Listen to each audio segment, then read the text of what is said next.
तो 50 साल। जी हाँ, पूरे 50 साल के लंबे इंतजार के बाद इंसान एक बार फिर से चांद का रुख करने जा रहा है। हम बात कर रहे हैं आर्टेमिस 2 मिशन की, जो आधी सदी में चांद तक जाने वाला पहला इंसानी मिशन होगा। ये वाकई में अंतरिक्ष की खोज में एक बिल्कुल नया अध्याय शुरू करने जैसा है।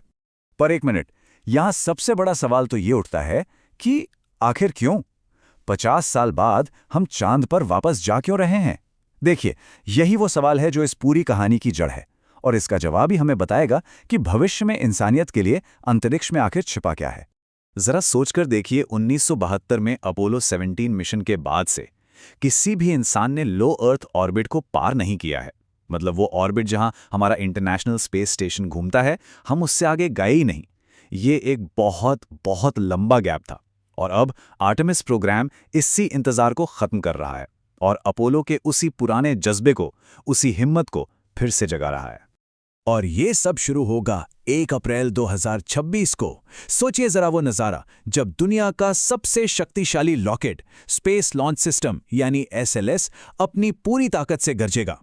यही रॉकेट ओरियन स्पेसक्राफ्ट को, यानी हमारे एस्ट्रोनॉट्स के कैप्सूल को अंतरिक्ष की गहराइयों में भेजेगा।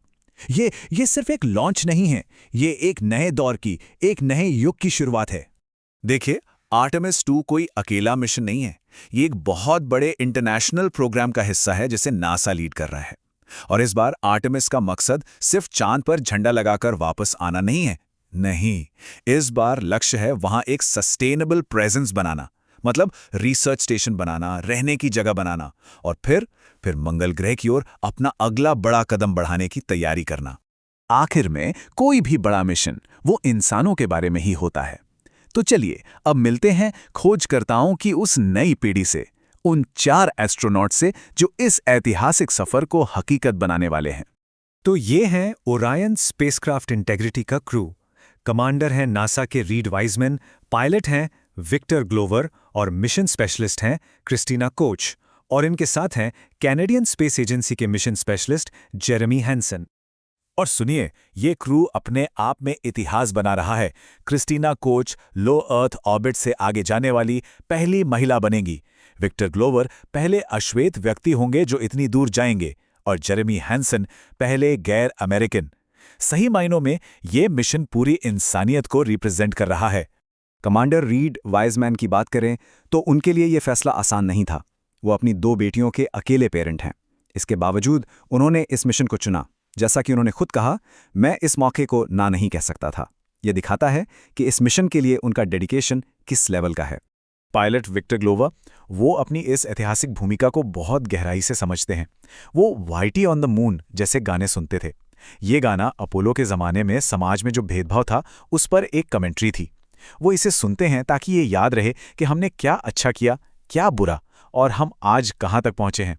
और फिर हैं क्रिस्टीना कोच, क्रू की सबसे अनुभवी एस्ट्रोनॉट। उनके नाम एक महिला के तौर पर सबसे लंबी स्पेस फ्लाइट का रिकॉर्ड है।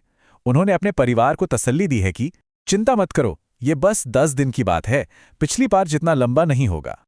और कनाडा के जेरेमी हैंसन, सोचिए, ये उनकी पहली स्पेस फ्लाइट होगी और उन्हें इस चुनौती के साइज का अंदाजा हो गया है। वो कहते हैं, जब मैं अब बाहर जाकर चांद को देखता हूं तो वो पहले से थोड़ा और ज्यादा दूर लगता है और महसूस होता है। तो ये 10 दिन का सफर आखिर होगा कैसा? चलिए चांद के पार और फिर वापस आने की इस ऐतिहासिक यात्रा पर एक नजर डालते हैं। मिशन करीब 10 दिनों का होगा। पहले दिन लॉन्च के बाद ओरायन के सारे सिस्टम्स को हाई अर्थ ऑर्बिट में चेक किया जाएगा। फिर दूसरे दिन होगा ट्रांस लूनर इंजेक्शन।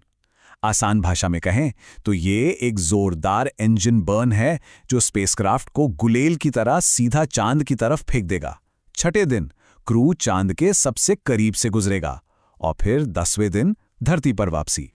और इसी सफर के दौरान एक नया रिकॉर्ड भी बनेगा। क्रू पृथ्वी से 2,52,756 मील दूर तक जाएगा। ये आज तक किसी भी इंसान द्वारा तय की गई सबसे ज्यादा दूरी होगी। जी हाँ, ये 1970 में अपोलो 13 के बनाए रिकॉर्ड को भी तोड़ देगा। लेकिन किसी भी डीप स्पेस मिशन का सबसे मुश्किल और खतरनाक हिस्सा होती है घर वापसी। इसका मतलब है पृथ्वी के एटमॉस्फेयर में 25,000 मील प्रति घंटे की रफ्तार से घुसना। सोचिए, एक आग का गोला बनकर। यहां गलती की कोई गुंजाइश नहीं होती। ये पूरी प्रक्रिया एकदम सटीक स्टेप्स में होती है। सबसे पहले सर्विस मॉड्यूल अलग होता है, फिर कैप्सूल एटमॉस्फेयर में एंटर करता है। इसके बाद छोटे ड्रोग पैराशूट्स कैप्सूल को धीमा करते हैं और फिर बड़े वाले मेन पैराशूट्स खुलते हैं। और आखिर में 10 अप्रैल 2026 को प्रशांत महासागर में एक सेफ और सक्सेसफुल स्प्लैशडाउन। मिशन की सफलता तो तय मानी जा रही है, लेकिन ये हमें एक बहुत बड़े सवाल पर ले आता है, $100 अरब का सवाल।